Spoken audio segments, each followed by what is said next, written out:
square the lodge.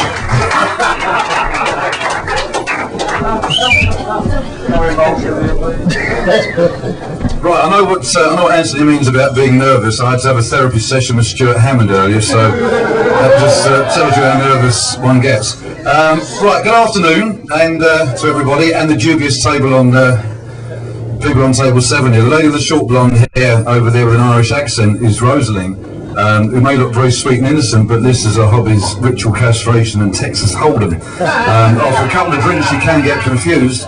As her husband Simon, who speaks with a very high-pitched voice, will tell you. The other blonde lady over there is my lovely wife Jackie. We met when she was 14 and I was 18. She now wishes that she had met Rosaline all those years ago to share the same hobbies. I can't think why for one bloody minute. For those of you that don't know me, my name is Paul. For those of you that have not seen me for a while and are thinking, where's that young, good-looking chap that was quite slim that used to run Duke's nightclub in Chelmsford? He's still looking around somewhere. If someone sees him, for Christ's sake, let me know. Now for my sins, I run 37 nightclubs across the country, and anyone says that nightclubs keep you young, they're a bloody liar. I'm only 23 and look what it's done to me. Dave's actually only 32 and look what just visiting them has done to him. Married when he was 12. Yeah, Dave was 12 at the time. I first met Dave and Kathy over 23 years ago when Duke's opened in Chelmsford. The story surrounding that very first meeting is one for Dave to tell after a couple of drinks. I think he probably will. Now, why Dave and Kathy have asked me to stand here and pour you witness for a few minutes is totally beyond me, and after the next few minutes is over, it will be beyond you as well. As most of you know, Dave is a very, very accomplished writer of poems, songs and stage shows. He's written for Russ Abbott and has produced many a fine show that's been enjoyed by thousands over the years, especially the musical Lanza, based on the life story of the wonderful singer Mario Lanza. He regularly carries out duties as an after-dinner speaker. That's Dave, not Mario Lanza. And raises thousands of pounds for charity by doing this. So why the bloody hell he should ask me to stand here and say a few words, Christ only knows. I know some of you may have heard a different slant, but someone once told me that having to give a speech like this at an occasion like this is like being asked to make love to Camilla Parker Bowles. It's a great honour, but nobody really wants to do it. I didn't think that was actually quite amusing. On behalf of Kathy and Dave, and not for the first time today, I'd like to thank everyone for coming today to help them celebrate this really special anniversary day. Personally, I wish you'd all stayed at home so I didn't have to do this. I researched back over the years with Anthony and managed to dig up a couple of telegrams sent to Kathy and Dave on their wedding day 40 years ago. To Kathy, I'm sorry that I could not marry you myself and had to get one of my mates to do it for me, but best wishes for your special day. That was from the Archbishop. Dear Dave, we're all so sorry we could not make your special day, but felt it too emotional losing such a special guy like yourself. We hope to see you again soon from all the girls at the Fantasy Palace.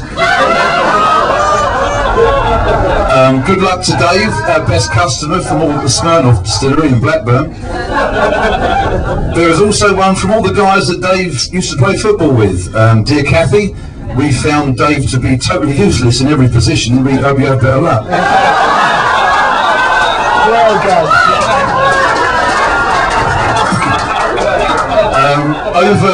Over the years, our friends have become Kathy and Dave's friends, and the group collectively on table 7 were once called the Swell 12. Now it's more like the Dirty Dozen. It's nothing to do with not washing, it's more like that famous Italian suppository, innuendo, very dirty minds. Various days out, dinner parties and restaurant visits that over the years have seen Kathy and Dave dressed as a witch and the Hunchback of Notre Dame. I'm not sure who was who on that one.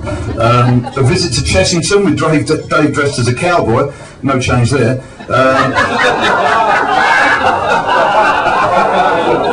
Punting on the river where Dave lost his Panama hat, We had a dinner once at one of the Archway cafes along Southend seafront with a heady menu of international cuisine, which was prawn cocktail, cod and chips and spotty dick. I haven't had spotty dick for years.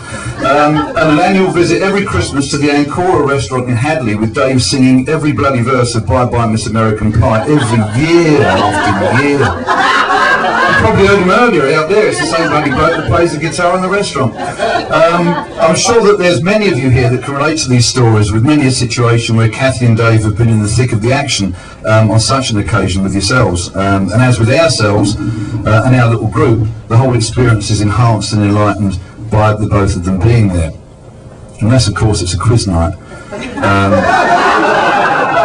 Or there's some sort of sporting challenge in the air. I mean, you may be aware that Dave's got a very slightly competitive streak. He's been known to render the competition legless with hospitality, even to secure a win. No, thank you, I'm just running these in for Shergo. Now, this could actually be snooker, darts, table tennis, general knowledge, tennis, or even pin the tail on the donkey, where he has been known to tie the shoelaces together of a small child to win a packet of Smarties in a face painting competition. Now, being the ever-loving, considerate and caring husband, Dave will often say, especially in this lovely weather that we're having at the moment, I don't want you cooking this evening, Kath, I'm going to do a barbecue.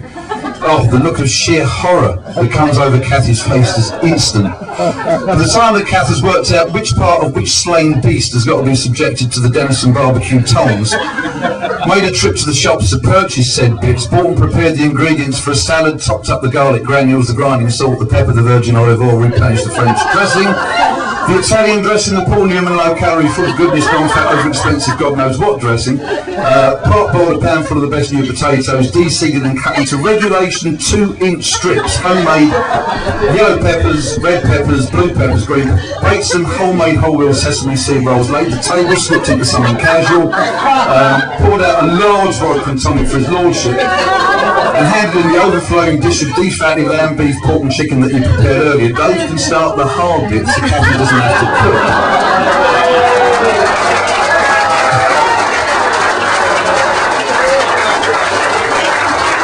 By this time, the poor girl's totally knackered, half a glass of white wine, the large burnt black sausage, and Kathy's asleep before the prepare herself.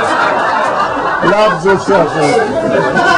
Guys, you know that look that women get just before they want sex? No, nor do I. Also, 40 years ago at Wimbledon, this year, 40 years ago, Billie Jean King won the ladies' title and Manuel Santana won the men's title. But Kathy and Dave's love for tennis is actually quite legendary, especially in the circle of the tennis club guys that are here. That's now spread to the bedroom. It's extended to the bedroom in the Denison household, as last Sunday Kathy could clearly be heard upstairs shouting for new balls several times. Dave was heard to say that this was a highly strung racket and couldn't cope with Kath's service speed. He was also heard to scream, "You cannot be serious, I saw it go in with my own eyes."